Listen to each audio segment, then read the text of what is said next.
Morning Joe with me, Jim. And got something really important today. By the way, shout out and thanks to my friend Jason. He called and said, hey, videos are good, but raise it up a little bit. It's my first attempt. Not quite sure I have it the right height, but hey, constructive criticism is always good, right? So Jason, thank you.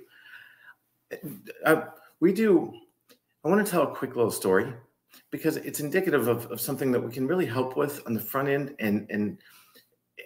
and save a lot of heartache, right? And a lot of lost money and time too. So my team does three things really, really well because we focus on it and we do it well. One is rock solid pre-approvals so that you can confidently shop and everyone in the process can know that that thing's going to close. The next is financial education during the process. Just puts the buyer more at ease, I think, because you're making the educated decision of which way to go, what loan product, what to do. And finally is a lot of communication and closing on time, right? We get complimented a lot on the communication during the loan process, so no one's chasing us down like, where's the appraisal? Where's the, you know how that is. If you've bought a home before, you know how that can be.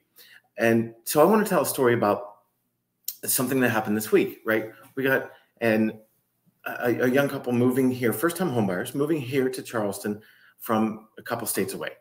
And the wife has a job offer here from a great company. It looks like it's going to be a great job. Really, I'm excited for them. I really am.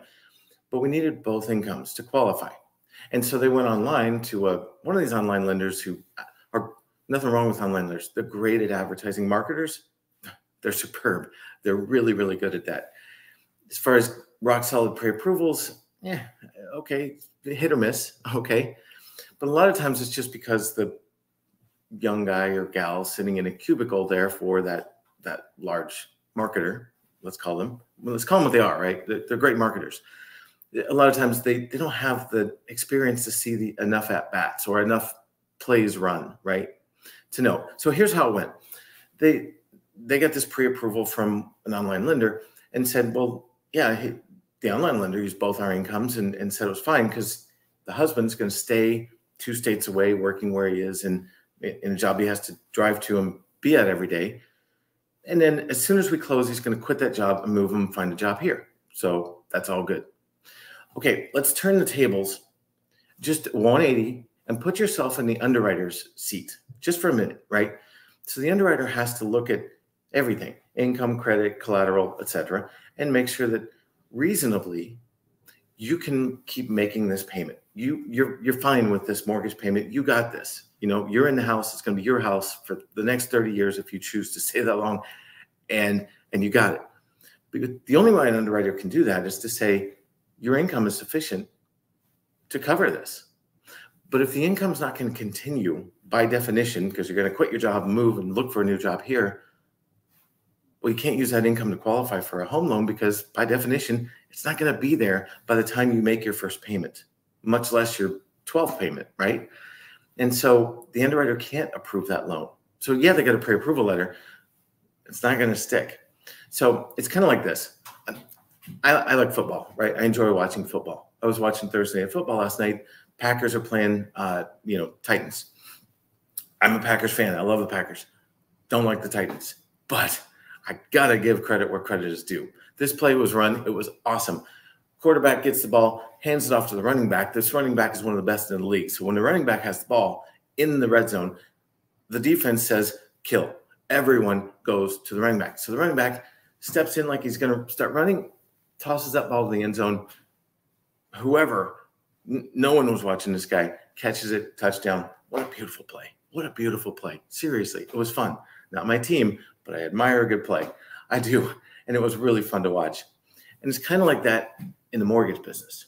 So we do a lot of loans locally here, and we see a lot of plays, right? And so we can design some plays. So a lot of realtors say, man, you guys get so creative. You get some deals done that no one else can do, it seems. Well, we do, but we got to play within the rules. Because if we run a superb play and we're like, yeah, you keep your job 2 states away, it's okay, and because you got enough income to qualify, and then it gets to the underwriter and the underwriter throws a yellow flag, that play's dead. It's dead. It's not going anywhere, right? We don't like yellow flags. We don't like flags. We like to play, get creative. And so the way to do this is very simple. If you're moving from out of state you don't need to start the job before closing. You don't need to have a first paycheck before closing. Generally, you just need an offer letter. So I talked to him and I said, well, have you begun looking for jobs here? And he said, oh yeah, I've had multiple conversations. We're progressing down the road. No offers yet, but I think that's coming. I said, great. Just know that you can't close until you get a job offer, but keep going what you're doing. As soon as you come to an agreement with an employer and say, yeah, have them write up an offer letter. We're going to offer you employment. Here's your start date and here's your salary or hourly rate or however they pay, right? That's fine. We can close with that. We absolutely can close with that. We need a pay stub after closing probably, we'll work that out. But you don't need it before closing, but you do need the continuing income, right? So yeah, we can get creative, but we have to play within the rules. And what we don't want is to run an awesome play, get to underwriting, and that underwriter throws a yellow flag and the whole thing's dead and we're backing up 5 yards. Because what happens then is if that couple move forward with the online lender's pre-approval, what would have happened? Well, we all know what would have happened. They would have paid for an appraisal, paid for an inspection, come down here and inspected the property and done everything they needed to do, only to get a week or so away from closing. And the underwriter says, yeah, you're denied because your income's not going to continue. So it's easy to fix that if you know it up front. And that's what we're good at, frankly. So I went a little long here, but yes, we can get creative. We can help you in the home, but let's do a solid pre-approval, not something that's going to fall apart like like a high school team playing in the NFL. High school team may be really, really good in their division. They're not set for the NFL yet. And that's what we play.